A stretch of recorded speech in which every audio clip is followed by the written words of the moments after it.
In our next section, we're going to look at some practice exercises that are good examples and good practice for your upcoming exam. I've organized them by chapter, and the first exercises we're going to look at come from chapter 8. For a representative sample of cars, would the correlation between the age of car and its gasoline economy be positive or negative? Well, I would expect that the correlation between, and without, I would suggest, even with something like this where you're thinking, well, this is so simple, maybe I should just figure it out in my head. No, I would recommend you don't try to figure things out just in your head. You have lots of time on the test. Use that time to make sure you're doing it right. Draw out what you think you see in your head or what you think it should look like. And when you're drawing it out, just like talking through it, it will help you get at places where maybe you may have erred if you weren't going through it in a detailed way. So let's look at this and give an example of that. The correlation between the age of car. So we have age here. Why am I assuming that age of the car is the predictor? Well, because I know that over time cars have generally had improved gasoline economy. So the age of car,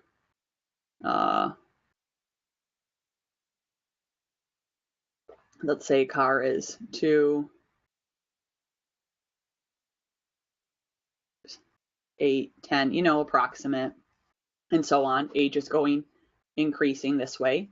And the gasoline economy, or miles per gallon. So what do we expect this to look like? Well, as I said, and as you all probably are already aware, cars have gotten more efficient in miles per gallon over time. So we would expect an older car to get a smaller miles per gallon generally, so to be down here, whereas a newer car is hopefully going to have a higher miles per gallon, thus giving us a generally negative association. Note that I made age our predictor and gasoline economy in miles per gallon the outcome. Can you see anything special about this correlation? Would this be an ecological correlation? And to those of you live in the peanut gallery, the quicker you answer my questions while we're doing these exercises, or the quicker you make guesses, the faster we go through them. Yes, this is an ecological correlation. How do I know it's an ecological correlation? Because it's a rate, miles per gallon. So that's how you would identify an ecological correlation. And what should be our concern? Knowing that we have an ecological correlation, would we expect that our correlation is going to be higher, is going to look stronger or weaker than expected? Stronger. So it's overemphasizing the strength. Good. Oh, oops. Let's look at B real quick too. The correlation between gasoline economy and income of owner turns out to be positive. How could we account for this association? Well, this is an easy one. More expensive cars tend to have better gasoline economy, or more than that, the cars that have very good gasoline economy tend to be more expensive and newer.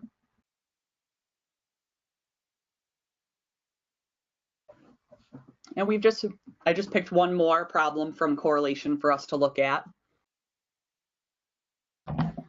So here we have a large psychology study. Each subject took 2 IQ tests, 2 different forms, form L and M, and a scatter diagram of the test scores is sketched here.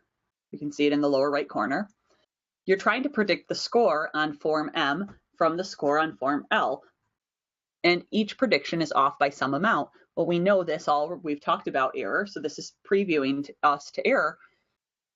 But this is layering in an important point, which is that do we expect that these prediction errors will be smaller when the score on the form L is 75, so about here, or about 125? Where do we expect there to be more error?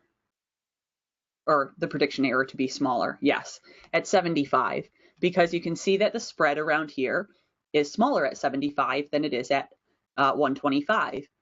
Given the shape of this distribution, could we use the RMS error here to get the error for our predictions? Would that be a valid use? Absolutely not. No, cannot use the RMS error because this is a nonlinear association. And specifically, there's not homoscedasticity across these. If you imagine strips here, you can see there's different spread and it's got a shape.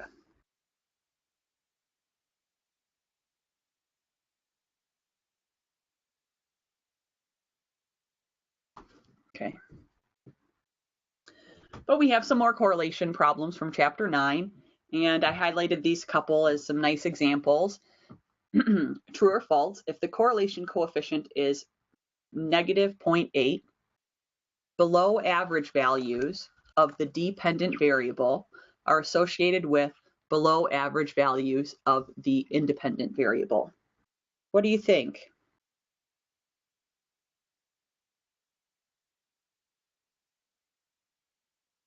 No, exactly. This can't be true because the scatter diagram slopes down. If x is below average, then y is generally above average. So here in A, we have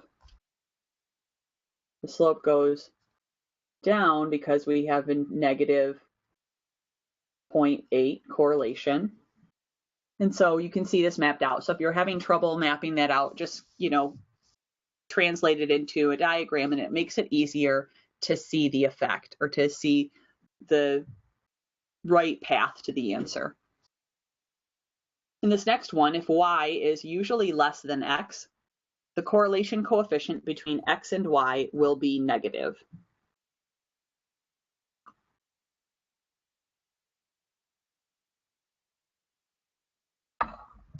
This is also false.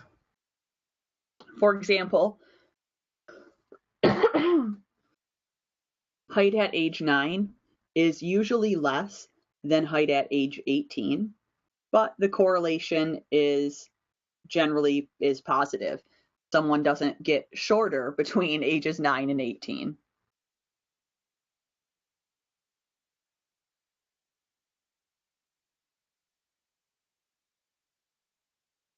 I also pulled out problem 8 here for us. For women aged 25 and over in the US in 2005, the relationship between age and educational level, or years of schooling completed, can be summarized in the following 5 key statistics. Remember, we kept highlighting, we've got 5 key statistics.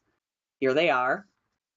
True or false, and explain. As you get older, you become less educated. Is that a true statement? Does that accurately describe the effect here? No, this has got to be false because, for one, this explanation has a causal quality to it. These data are not prospective experimental data where they track these people across time. Excellent summary, Stephanie. The older generation wasn't pushed as hard to go into higher education. So this is called a cross-sectional effect.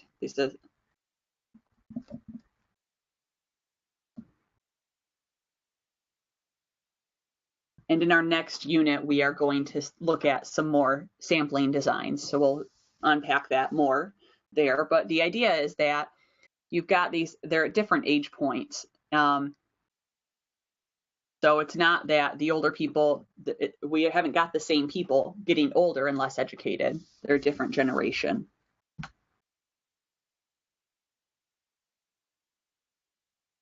And we can account for the negative correlation because the data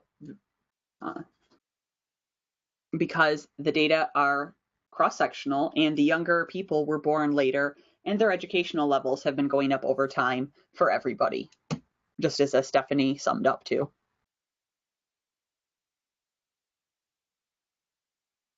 In problem 10, we have a study of 2005 math SAT scores. The ETS testing service computed the average score for each of the 51 states and the percentage of the high school seniors in that state who took the test. For these purposes, we count DC as a state, and the correlation between these two variables was equal to negative 0.84. So what are the two variables that we looked at? The score for each of the 51 states and the percentage who took the test in the state. True or false, test scores tend to be lower in the states where a higher percentage of the students take the test. And we can, again, map this out by looking at, we can conceptually think about this by mapping the correlation onto a diagram and saying, okay, we know that this is a negative correlation, so we've gotten the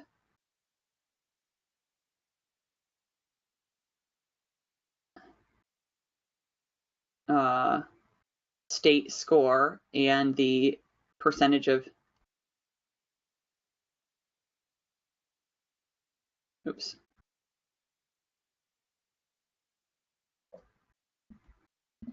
Is this an ecological correlation?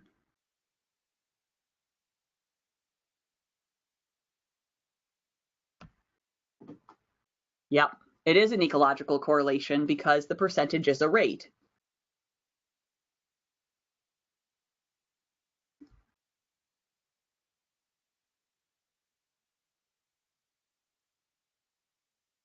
So as we have a higher percent who took the test, we have a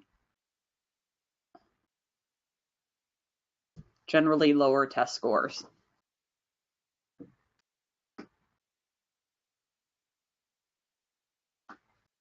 And we can explain this by remembering that the test takers are a self-selected group. Good students are always more likely to take the test. So if a larger percentage of high school graduates take the test, the average skill level goes down. That makes sense. More people take the test. You reach a broader population, it's less self-selected then. And then we've got a special case of Connecticut. The average score was only 512, but in Iowa, the average was 608.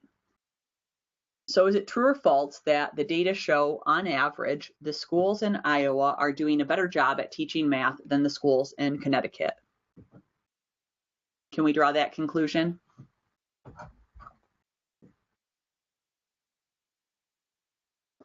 That's right.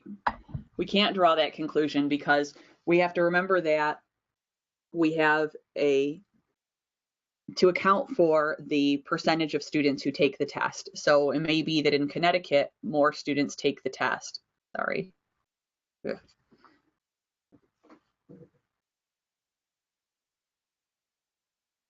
Now we have some exercises from regression. In a study of the stability of IQ scores, a large group of individuals is tested once at age 18 and again at age 35, and we've got these results for their IQs in our Big Five descriptive stats. To estimate the average score at age 35 for all the individuals who scored 115 at age 18, we can just use our handy dandy regression equation. And I'm going to write it by default now as in the format that we would see if we were also doing the multiple regression. And I know your book goes back and forth, whether it uses the MX plus B or BX, they use the different ways of laying it out, but I prefer to just always write it in this fashion.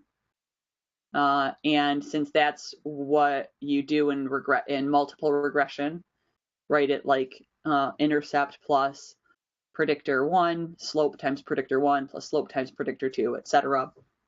I'm just going to use that format. So we need to get a couple of key variables here.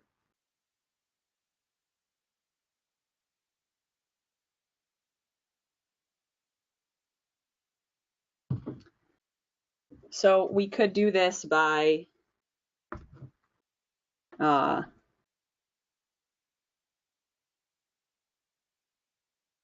we could use our regression equation, but actually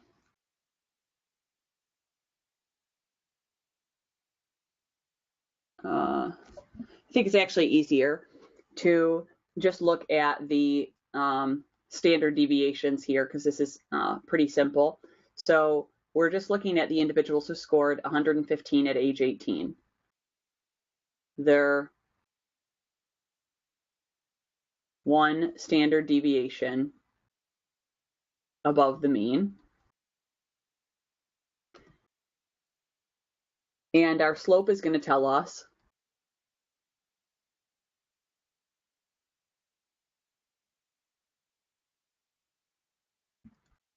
the rate that y goes up for each unit increase in x. So we can put in our values here.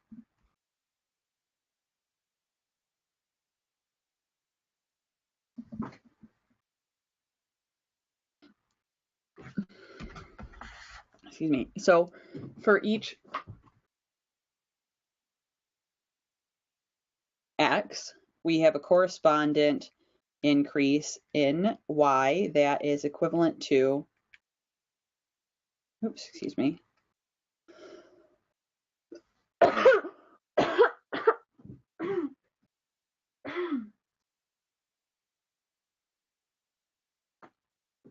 Excuse me, I'm sorry, my voice I think is starting to finally go.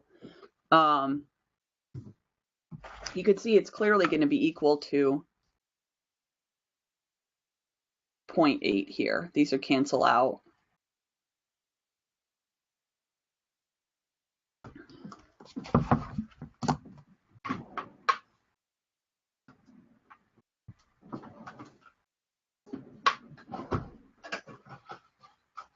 Just a moment,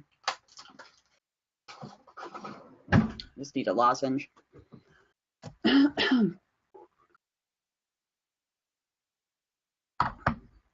So we know that our outcome variable has an increase of 0.8 standard deviations for each increase. For each standard deviation, we were above the mean at age 18. So we can just take 0.8 times our standard deviation, 15, and that's going to give us a 12-point increase, or the 12-point margin above the average, I should say, excuse me. So at age 35, an individual who scored 115 at age 18 is likely to have an IQ of 112 at age 35. And by the way, this is not because people get less intelligent again with age. This has to do with potentially regression in the regression fallacy, but even more than that, it's a function of also how we measure and quantify IQ. So, but that's a different discussion, potentially even almost a whole class, like course. So if we want to predict the score at age 35 for an individual who scored 115 at age 18, it's still going to be 112, because our best prediction at age 35 for an individual who scored 115 is going to be the same as our prediction for the group.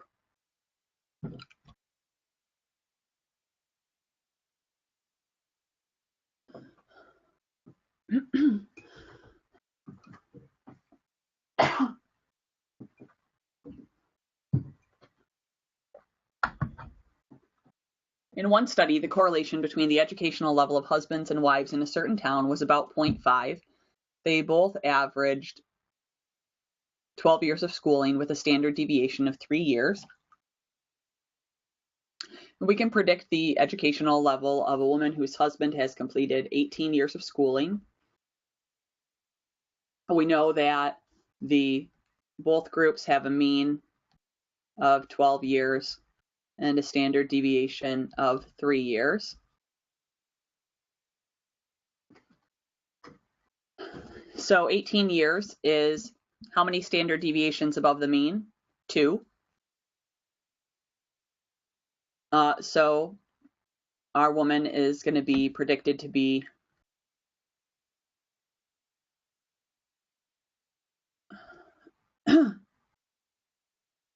oh my gosh, is predicted to be,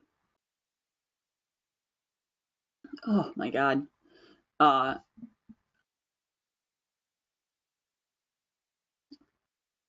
is 2 standard deviations above the mean. Or he is 2 standard deviations above the mean. And we know that the increase in y relative to x is going to be 0.5 times our standard deviation of y, 3, over our standard deviation of x. So again, these will cancel out, and we'll see that this is 0.5 here. So we can get our increase by taking the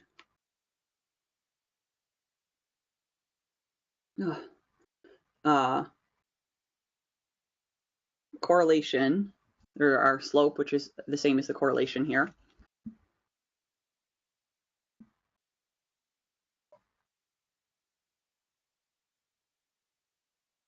And looking at our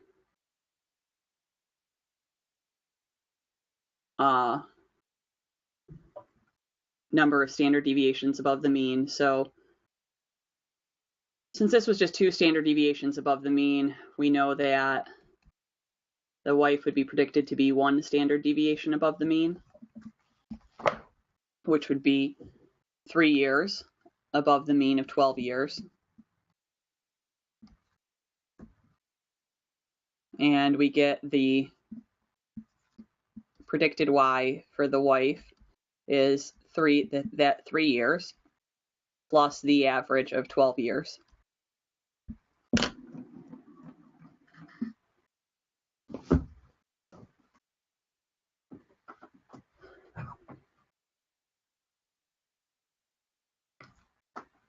So I think we're good on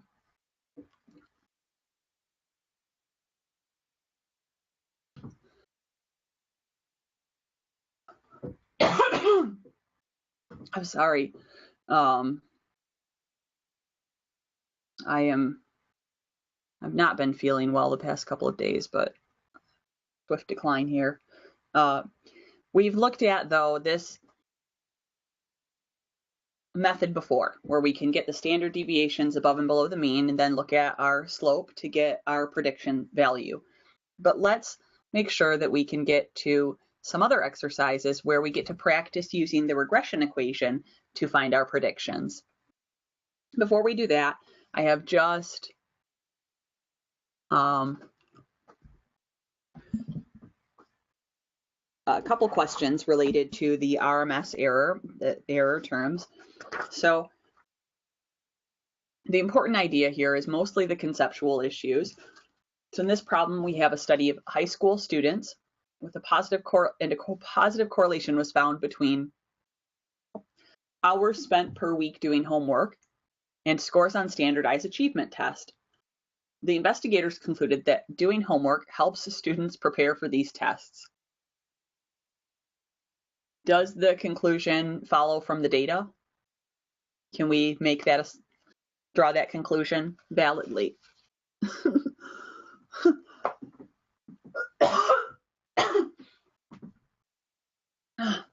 That's right. This is false. We can't draw this conclusion because this would be considered a causal conclusion, saying homework prepares you for the tests. We could say that doing homework is associated with a better score on the achievement tests, but it can't be a causal connection. And of course, this conclusion seems intuitively right to us, but it doesn't follow from these data, and it's not. Another reason that we can't draw this conclusion is that these are observational data.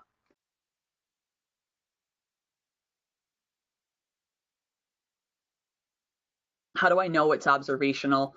Because we weren't told, for example, that students were randomly assigned to study for a certain number of hours each week.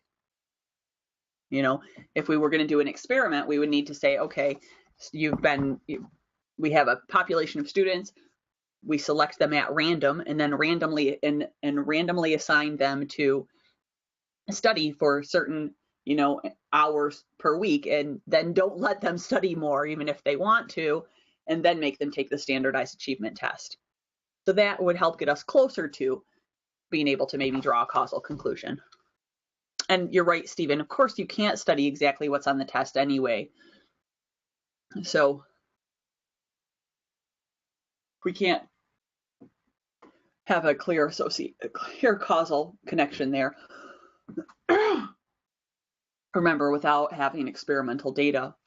And if you're thinking, boy, I get it, you have to have an experiment to draw causal conclusions. Well, you'd be surprised at how frequently students will still report causal type conclusions, or you'll maybe misidentify one on a test. So I'm really just trying to give us some examples to keep looking at the different ways of thinking through them.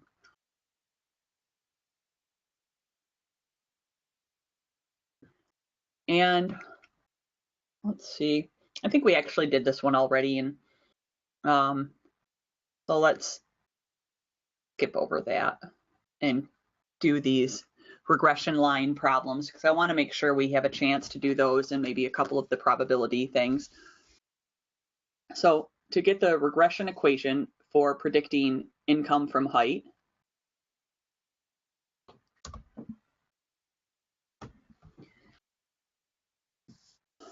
we have this NHANES sample. Oh, here we go. Remember, your regression equation always takes the format y equals a plus bx. You might be wondering, why does she always write out the equation even though we already know it? Well, maybe you already know it right now. It's always best to rewrite the equation. If you're going to use an equation, write out it in its basic format first. Don't just substitute in your variables. It makes you, the method is associated with a higher rate of incorrect answers. Or you could say that writing out the equation and then substituting in the values is associated with better correct response rate, which would of course be an ecological correlation. So it might be overstated, but still, it's, of course, you want to do things in the way that will best maximize your chances for doing well. So we need to get a couple of items here in order to find our regression equation. And this is the point I really want to make sure we are clear on, how we can go from these data we've been presented with to finding our regression equation. So we remember that we can get our slope, b, from taking r times the standard deviation of y over the standard deviation of x. This would be 0.2 times our standard deviation in y. We've got x here.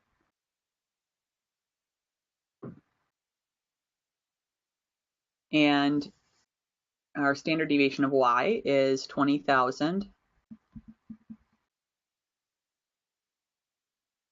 Whereas the standard deviation of x is 2.5. So what's our slope going to work out to? Thank you, 1,600.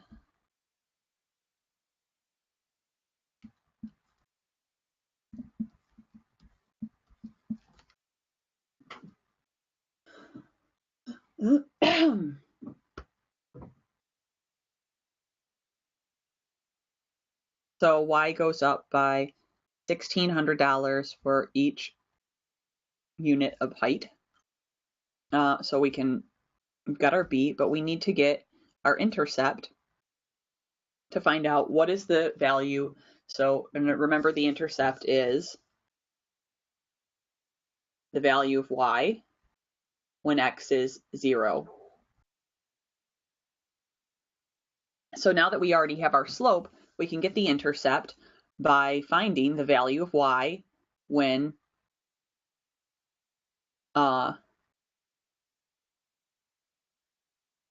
x is 0 here.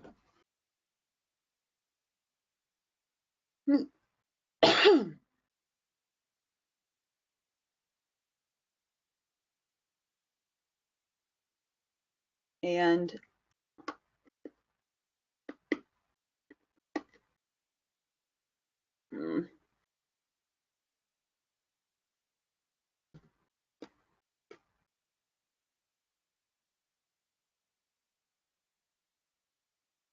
oh yeah, thank you. Nope.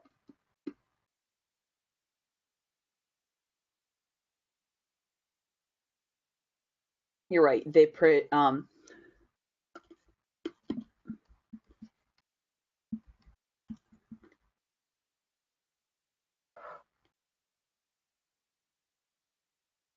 income, or y, is $1,600 per inch. There are the units here because we've got dollars per inch.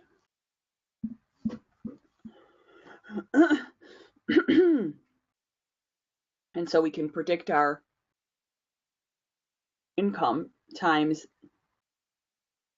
by taking our $1,600 per inch times the height, the x variable, minus the intercept, which is negative, or plus the intercept, but the intercept is negative 81,400.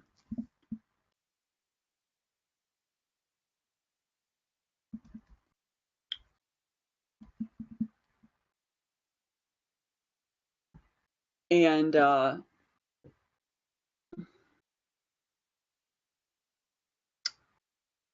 want to highlight one point here. When you're thinking about this, sometimes tricks people up when dealing with equations, but especially the regression equation, where your slope could, or your intercept, these could be negative or positive values. You're still substituting into the equation, but the negative is always paired with the number that it's next to. So if you have some equation, and the negative is part of the number, it's not just a sign that's hanging around there to trick you.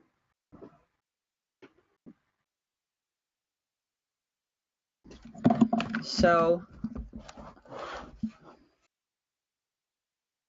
you can see here that taller people make more money on average, but this is, again, less likely to be causal and more likely to be attributed to other variables in family background, like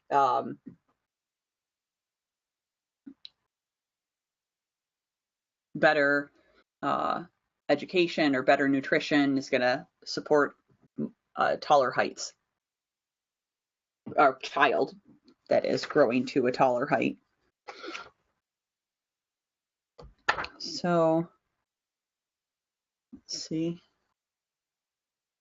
Now we have an investigator who wants to use a straight line to predict IQ from lead levels in the blood for a representative group of children aged 5 to 9. And there's a weak positive association. So that's a correlation that might be about 0.3, or weak positive association. And we would need to think about which are the possible of these various lines, which do we think he can use? And these are some nice examples of good, true, false Oh, yes, I will in a minute. I'll go back. Let's finish this one since we're in the middle of it.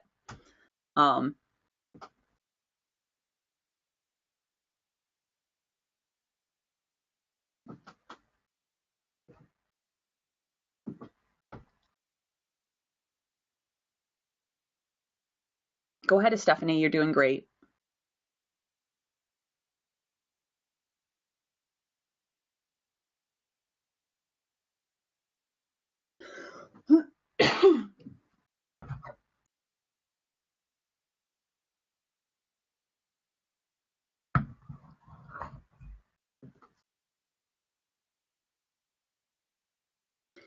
So you see, she's laid this out real nicely for you, and I appreciate that. You win a cat, a Stephanie, a kitten, an adorable one, or an origami crane if I ever see you in person, or just goodwill from your classmates.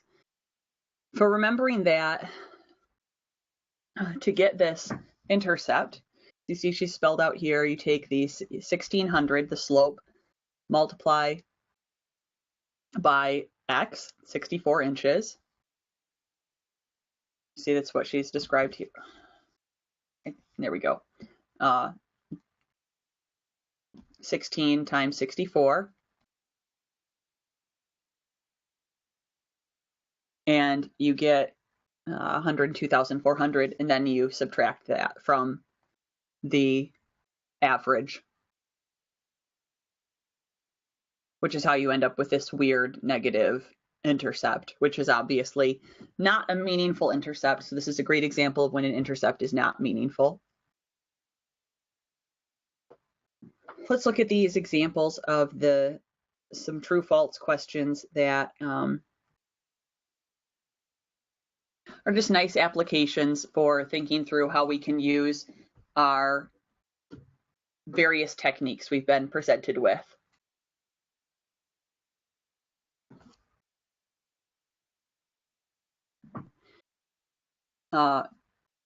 And for one, we've had different lines. What are some of the different lines that we've had? Well, we have the regression line.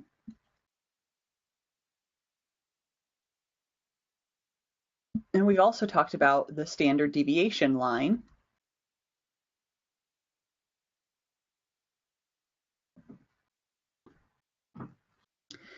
Stephanie, you could send me those notes too, if you don't mind. There are some other students who aren't here right now, but who would probably like to share your notes if you don't mind sharing.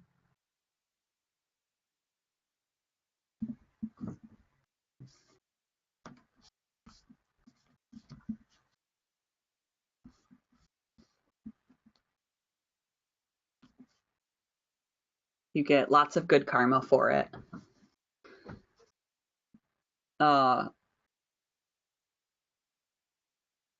So let's remember that we have these different lines and they have some different qualities about them. Oh, okay, that's fine. I just wanted to, I like to try help to provide opportunities to include people who aren't here live, because a lot of times there are people who would like to be here live but who can't be, and but do like to participate after the fact, or in any, who I imagine would be a lively part of the conversation were they here. So that's all. I'm just trying to be equitable for everyone. And that's all. So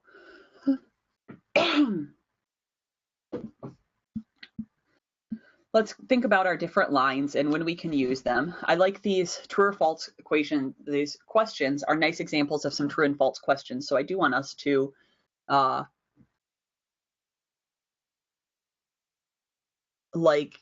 look at these items because they're nice examples, and it is helpful. It's great when, I'm sorry, I keep switching between the problem and our conversation.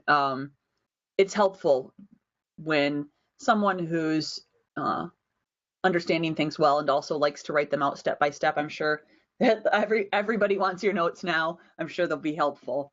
Thank you. We all appreciate it. So our lines, these are good equations or good questions. Let's make sure we think about them. We want to predict IQ from lead levels. There's going to be a lot of investigators in Flint who want to do this. There already are, at least people looking at data from Flint, for a representative group of children. So true or false, he can use many different lines here. Could he use the regression line and the SD line? Would they both be good here for our prediction?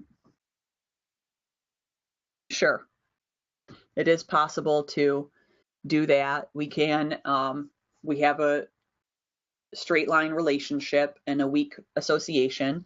So it's true that we can use some of these, we can use many different lines. By many different lines, we really mean essentially the regression line and the SD line.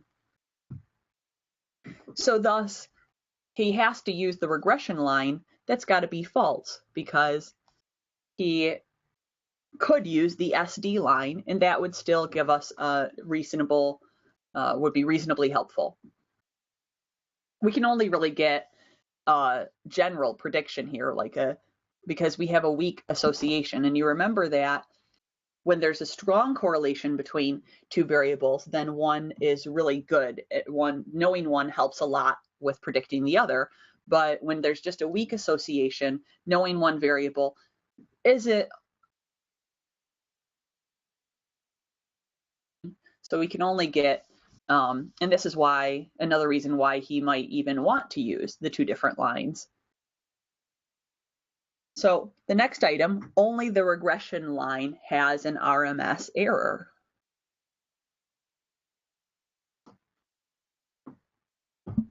Well, in case you don't remember, this one is false.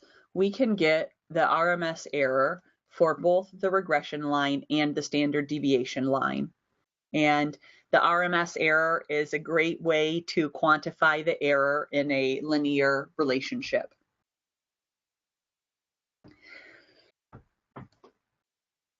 So does any line have an RMS error?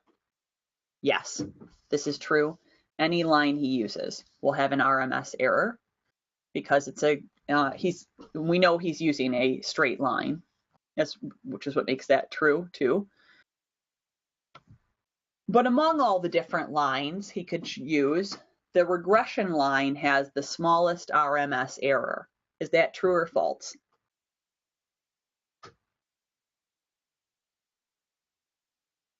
Exactly. This is true. This is the least squares estimate. That's how we know this has got to be the smallest RMS error because of our discussion on RMS and error. And this is what makes the regression line special and useful. Let's see. So why don't we, oops.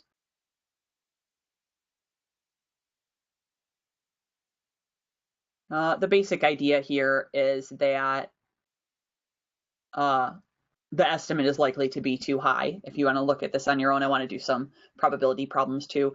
But the estimate is likely to be too high because you need the other regression line for income on IQ to get a better estimate. And a better estimate would be about $105,000.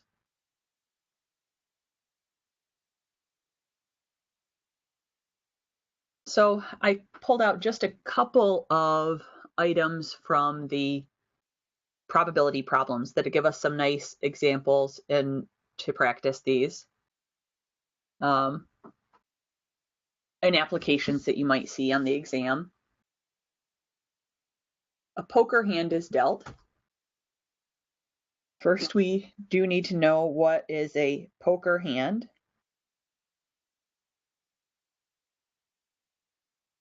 How many cards. You can see that they are doing a 5-handed poker. Not any special variation.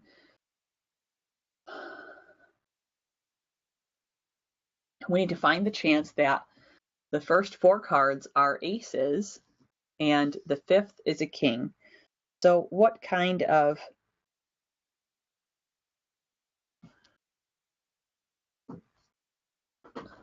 events? Well, let's think about this. Is getting an ace on the first card.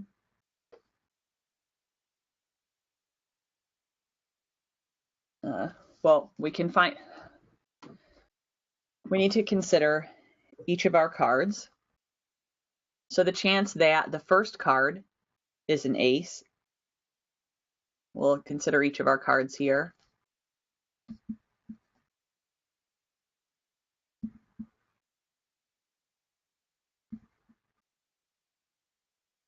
And the chance of the or the probability, I guess, they're not all aces. But the probability of an ace on the first deal, which is the first event we need to consider, is 4 out of 52. 52 total cards, there's 4 aces. Now, we need to think about the second event, which is that now we're looking at the chance that the second card is an ace, and given that the first card was also an ace.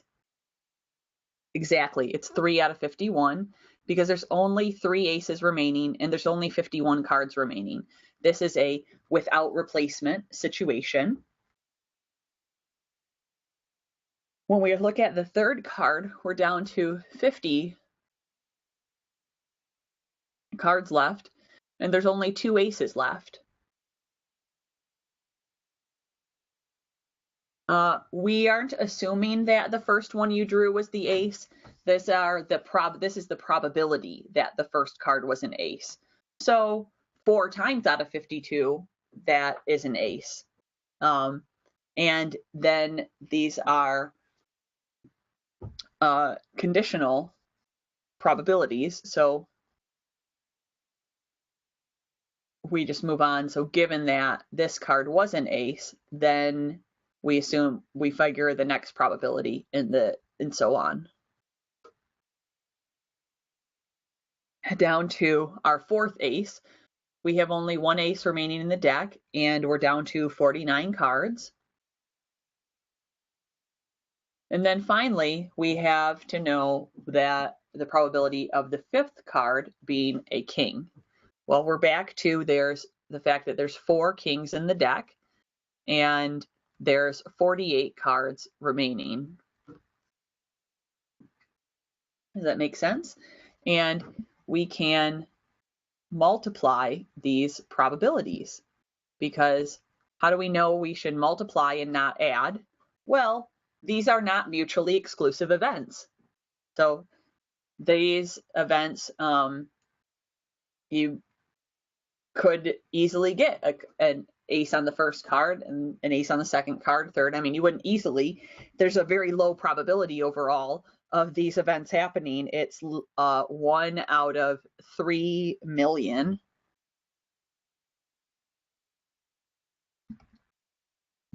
So very low chance of getting this, but it could happen. These events aren't mutually exclusive. So we know we can multiply. And here we're multiplying conditional probabilities.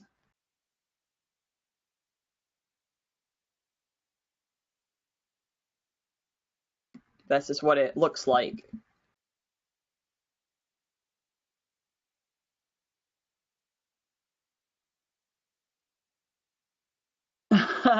This probability was so easy because we cut half of it. So I cut off anything that wasn't going to be too hard, but it's actually, this is only the first stage of probability, I'll say that. But we are cutting out a lot of the hard stuff. So, yep.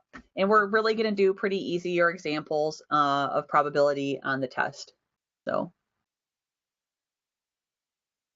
yeah, this is the probability here is 1 out of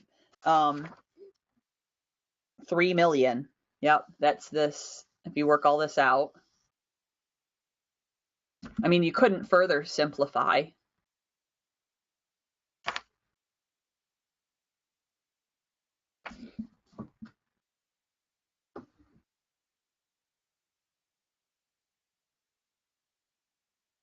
Oops.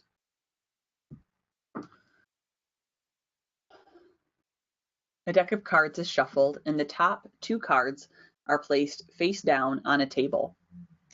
True or false, and explain.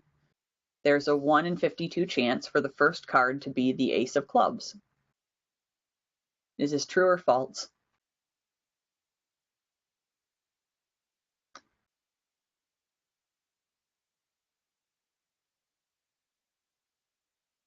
One out of 13. I don't know where you get your deck of cards, Tori, because in a standard deck of cards, there's only one ace of clubs, right? So there's the deck of cards is shuffled. This tells us that the cards are randomly distributed, all 52 of the cards, and there's one ace of clubs. So the chances of getting is one ace out of the 52 total cards. So this is true. See, it's trickier than it looks. It's really so much of doing well on the stats tests and doing well in statistics as a whole is like close reading of what you're doing. Absolutely. This is a good lesson for us. There's a 1 in 52 chance for the second card to be the ace of diamonds. Well, as long as we are considering this, there's no dependence on the first card being the ace of clubs. This is a separate event, so there's still a 1 in 52 chance for the second card. And then for C, yes, the chance of getting the ace of clubs and then the ace of diamonds, this is false, because when you get to the second card, there's only 51 cards left. So it's 152 times, or 1 out of 52 times 1 out of 51. Oh, noisy, go away. And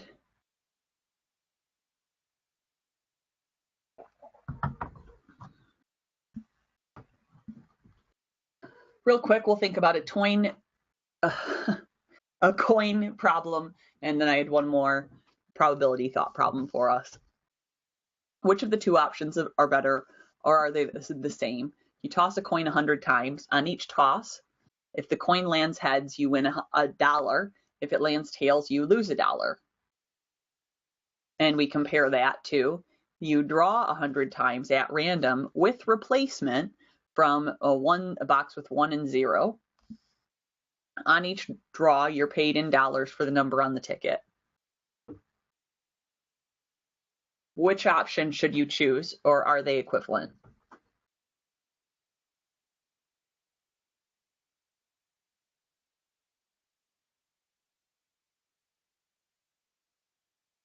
Yeah, very good, Ashley. We need to choose the second option here because although you might, at outset, you might think that they look similar, you don't have any chance of losing money. So we know that in general, we would expect this, for example, our coin to land heads 50% of the time and tails 50% of the time. But remember, there's error in this. It doesn't always land that way.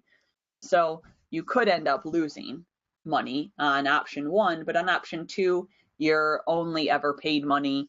And although the probabilities of having a 1 or a 0 on any individual draw or a heads tails on any individual coin toss, it's the 0.5 for each individual event. This just has to do with the logic of the scenario. And finally, let's think about playing the lottery.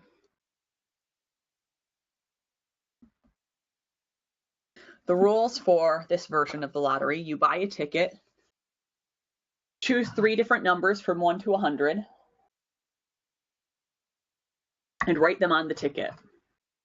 The lottery has a box with 100 balls numbered 1 through 100, and 3 balls are drawn at random without replacement. If the numbers on these balls are the same as the numbers on your ticket, you win, and the order doesn't matter. That's important. If you decide to play, what's your chance of winning?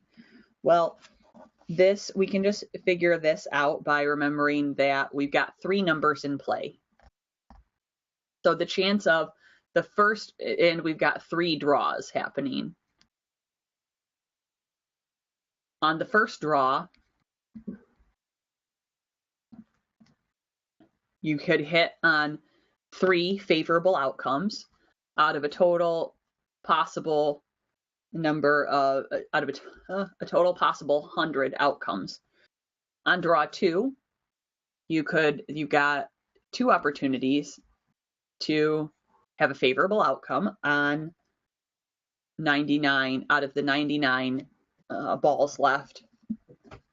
And on draw 3, you're down to 1 opportunity to hit left because there's only 1 number left, and 98 possible outcomes.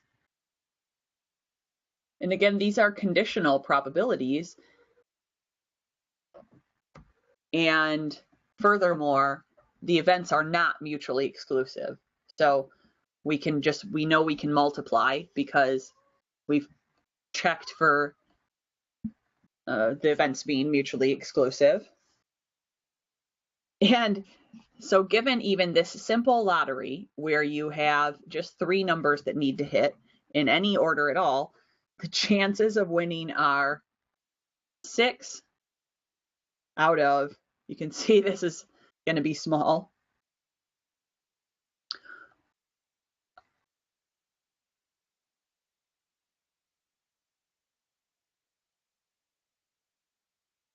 Six out of 1 million.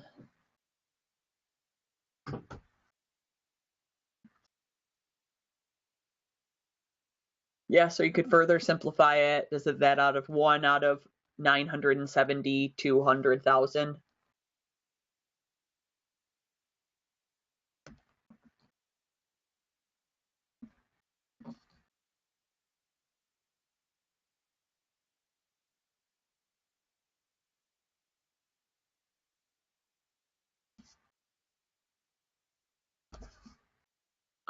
It's approximate. I guess sorry, I miscopied from my notes. Yeah, it wouldn't be equal. It would technically, yes, just be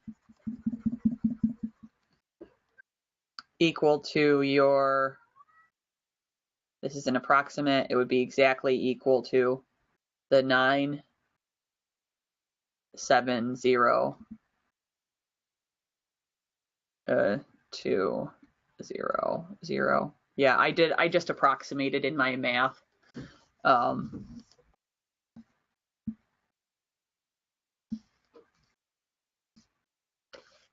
But again, there's really, yes, so that would simplify Stephen out to 1 out of 161,700. It looks right to me. I assume you just took 6 divided by the other 972,000. Yep. That's right. Very good. And it works like that because this is per, this always is like it's a ratio. Oh.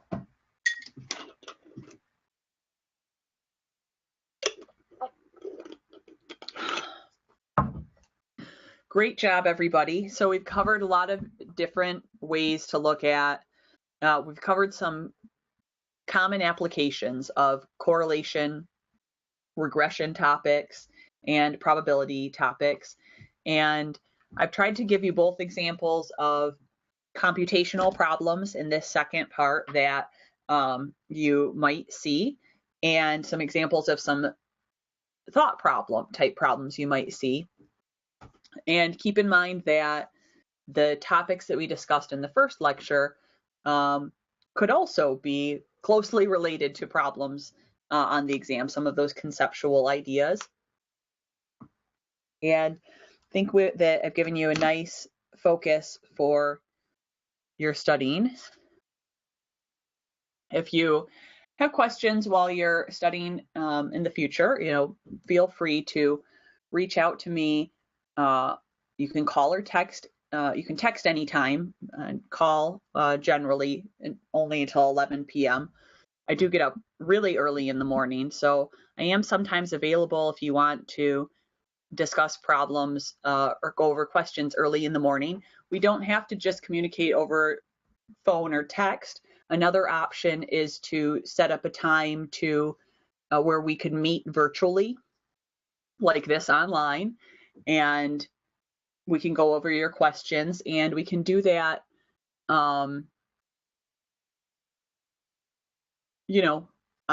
can find a mutually agreeable time, and I can usually meet virtually in a pretty short time frame. If you want to meet in person, it can take a bit longer for me to find a time, depending on where in the state we need to meet. But please feel free to reach out to me if you would like to go over any exercises, or if you would like just to discuss a topic, or if you just feel like I don't get this, please explain it. I understand that sometimes your questions aren't always, so specific as to have already identified the issue with your understanding or something. It's I know that it's more nuanced than that. So please feel free to reach out, and I'll be very happy to find a time with you. And I find it fun to do the problems. So please don't worry about irritating me, especially if with too many questions about the material. That's not going to happen. There's just no chance. Please ask me your questions about the material. Don't wait, just ask. Okay. Good luck on the exam, everybody, and may the odds be ever in your favor.